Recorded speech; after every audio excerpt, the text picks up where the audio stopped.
कुछ महीनों से मेरे फेसबुक पे बहुत सारा मैसेज आता है और वो मैसेज करने वाले ज्यादातर लोग जो हैं वो वेस्टर्न यूपी, हरियाणा और पंजाब के हैं। ज्यादातर मैसेज में लोग लिखते हैं, भाई साहब माफ कर दीजिए, गलती हो गया। हम सोचते हैं किस बात का माफी मांग रहा है, हमने ऐसा क्या कर दिया। तो अगले लाइन में लिखता है, आपको देशद्रोही समझने की गलती कर दी है, जाके पैर न फटे विवाही, वो का जाने पीड़ पड़ाई।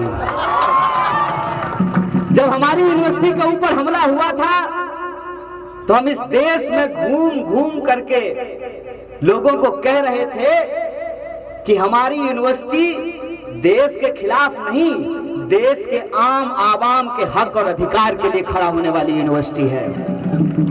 हम उस वक्त भी कह रहे थे कि ये लड़ाई सिर्फ विद्यार्थियों का लड़ाई नहीं है।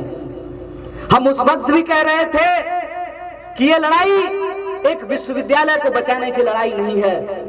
ये लड़ाई दरअसल इस देश में देश के जवानों, किसानों और इस देश के आम आवाम के हक और अधिकार को बचाने की लड़ाई है। याद कीजिए, जब सीए एनआरसी का विरोध हो रहा था उस वक्त भी हम यही कह रहे थे कि यह सिर्फ मुसलमानों का आंदोलन नहीं है। और आज जब किसानों का आंदोलन हो रहा है तब भी मैं आपसे यही कह रहा हूं कि यह सिर्फ किसानों का आंदोलन नहीं है, ये इस देश के आम और आवाम के हक और अधिकार को बचाने की लड़ाई है। और जब मैं ये बात कहता हूं तो इसके पीछे एक तर्क है, इसके पीछे एक दावा है कि मैं ऐसा क्यों कहता हूं। मैं पहली शुरुआत करना चाहता हूं अपनी यूनिवर्सिटी से। हमारी यूनिवर्सिटी में जो आंदोलन हुआ, उस आंदोलन में हम क्या मांग रहे थे? हम कह रहे थे कि शिक्षा खरीदने बेचने की चीज नहीं है।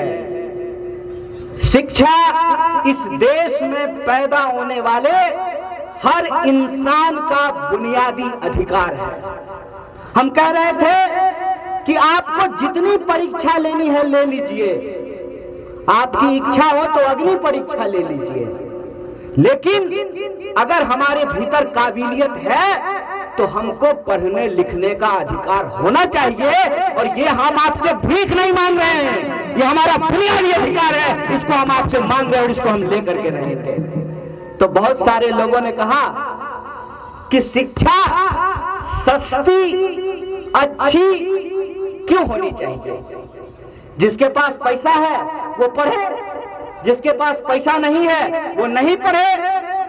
तो मैं एक सवाल आपसे पूछना चाहता हूं, अगर ऐसा ही होता कि जिसके पास पैसा है वही पढ़ सकता है, तो क्या इस देश में डॉक्टर बाबा साहब भीमराव अंबेडकर देश का संविधान लिख पाते? आप सोच करके हमको बताइए कि इस देश के जो नागरिक हैं वो नागरिक कलम से लेकर किताब तक, नमक से लेकर के गेहूं तक, जूता से लेकर छाता तक, रोड पर चलते हो या हवाई जहाज में उड़ते हो, सरकार को टैक्स देते हैं। हम सरकार को टैक्स देते हैं नहीं देते हैं? ऐसा तो नहीं है ना कि सिर्फ अरबपति खरबपति लोग ही टैक्स देता है, हम लोग भी टैक्स देते हैं। जब मोबाइल खरीदते होंगे तो मोबाइल के दाम के नीचे लिखा रहता है ना, inclusive of all taxes, Hindi में लिखा रहता है सभी कर सहित। तो हम अपने खरीद में जो भी सामान हम खरीदते हैं हम सरकार को टैक्स देते हैं। सरकार को हम टैक्स क्यों देते हैं? सरकार को हम टैक्स इसलिए देते हैं कि सरकार हमको सुरक्षा दे सके।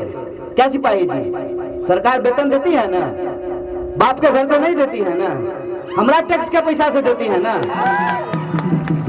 किसके टैक्स के पैसा से जो है सुरक्षा कर्मियों को वेतन मिलता है? हमारे टैक्स के पैसे से मिलता है। तो सरकार हमको सुरक्षा दे सके, दूसरा सरकार हमको शिक्षा दे सके, तीसरा सरकार हमारे लिए स्वास्थ्य की व्यवस्था कर सके, चौथा सरकार हमारी बुनियादी जरूरतों को पूरा कर सके। इसके लिए हम सरकार को टैक्स देते हैं। देते हैं कि नहीं देते हैं? सरकार अगर हमारे लिए शिक्षा की व्यवस्था नहीं करे, सरकार अगर हमारे लिए स्वास्थ्य की व्यवस्था नहीं करे, सरकार अगर हमारी सुरक्षा की व्यवस्था नहीं करे, तो सरकार को टैक्स हम क्यों दें? ये सवाल हमारे मन में आना चाहिए ना।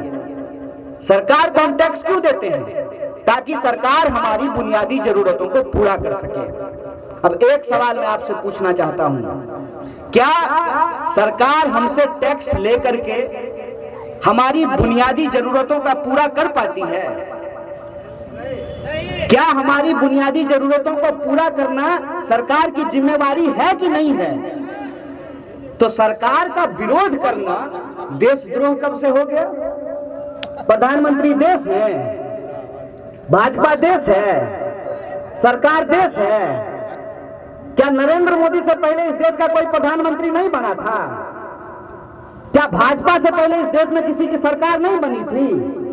तो सरकार का विरोध करना कब से देशद्रोह हो गया है? ये एक साजिश है। क्या साजिश है वो आप समझ लीजिए।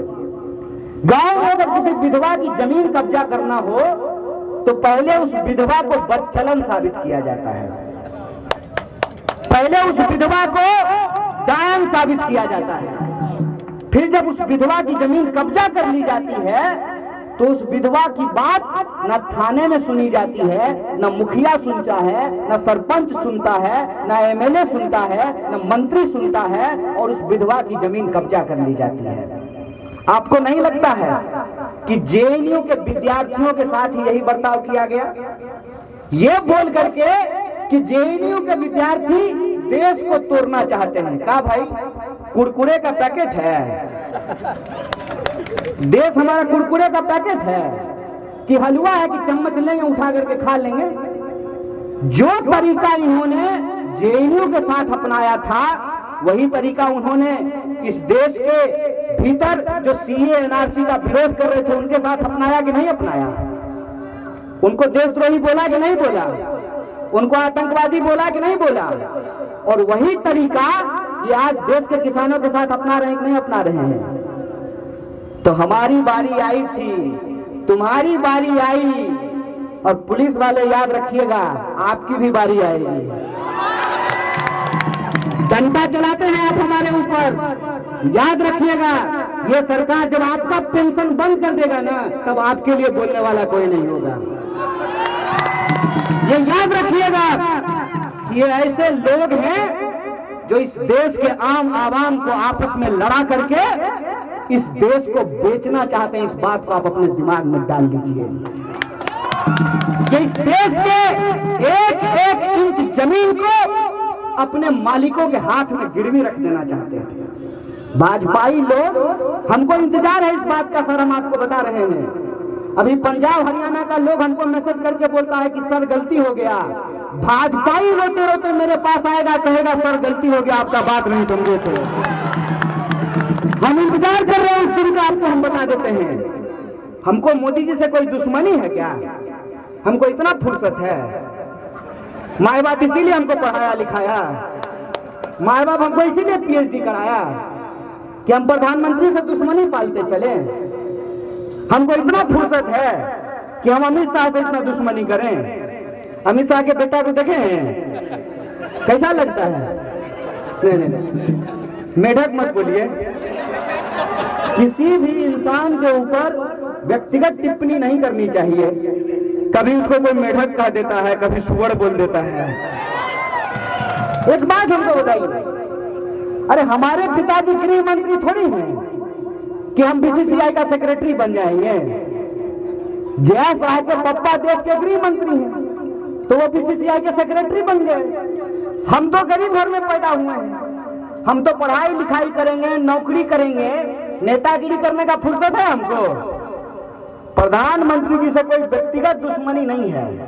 दिक्कत यह है कि हम आपके टैक्स के पैसे से इस बात को पढ़ लिख करके समझ गए कि ये आदमी देश का चौकीदार नहीं है, ये अंबानी का दरबार है। इस बात को हम समझ गए कि ये जब भी कहता है देश नहीं झुकने दूंगा, हम समझ जाते हैं कि देश को बेचने का नया तैयारी शुरू कर दिया है।